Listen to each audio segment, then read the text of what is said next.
আমি সরষের কাতলা খাবো। তো আসো আমরা প্রথমে আমি ফ্রিজ থেকে মাছটা যেহেতু বের করেছি, এটাকে কেটে টুকরো টুকরো করে নিয়েছি, লবণ এবং লেবু দিয়ে কিছুক্ষণ ভিজিয়ে রেখেছি। দেন আমি চলে যাবো মশলা রেডি করার জন্য। দেখো আমি সরষেও ভিজিয়ে রেখেছিলাম, এখন আমি এগুলো ব্লেন্ড করে নিব। পেঁয়াজ, আদা, রসুন, শুকনো মরিচ, কাঁচামরিচ, সরিষা, তারপরে টমেটো, এখানে আমি এগুলো সব দিয়ে দিলাম। এবার আমার ব্লেন্ডার হয়ে গেছে। এইবার এখানে আমি দিয়ে দিচ্ছি আমার যেহেতু ধনিয়া, জিরা গুঁড়া রেডি করা আছে, এগুলো আমি এখানে দিয়ে নিচ্ছি। এইবার চলো মাছ ভাজতে চলে যাই কড়াইতে।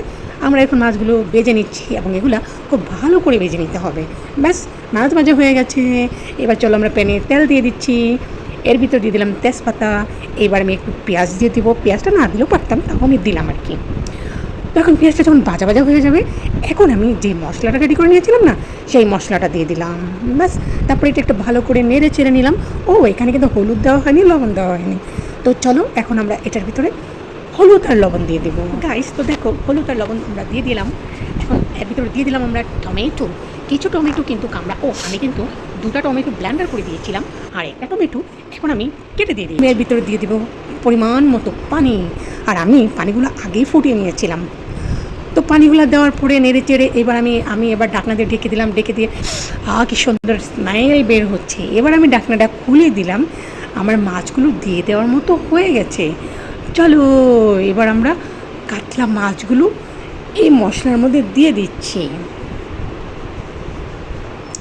তো এখন আমরা আবারও 5 মিনিট এটাকে ঢেকে রান্না করব।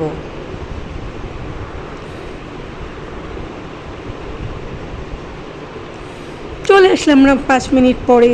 দেখো গাইস, কি একটা কালার, স্মেল! মনে হচ্ছে আমি এখনই খেয়ে ফেলবো 1 প্লেট ভাত। তো আমার রান্না কিন্তু সেই হয়ে গেছে, একবারে জমে ক্ষীর হয়ে গেছে। আমি নিজেই নিজে রান্নার প্রশংসা করতেছি, কারণ রান্নাটা না আসলে অনেক মজা হয়েছে। যাই হোক গাইস, এতক্ষণ তো নিজের রান্নার প্রশংসা নিজেই করেছি, ক্রেডিট তো নিজেই দিয়েছি। এবার তোমরাই বলো আসলে আমার রান্নাটা কেমন হয়েছে, দেখতে কেমন হয়েছে। খেতে তো দিতে পারলাম না, দেখেই বলো।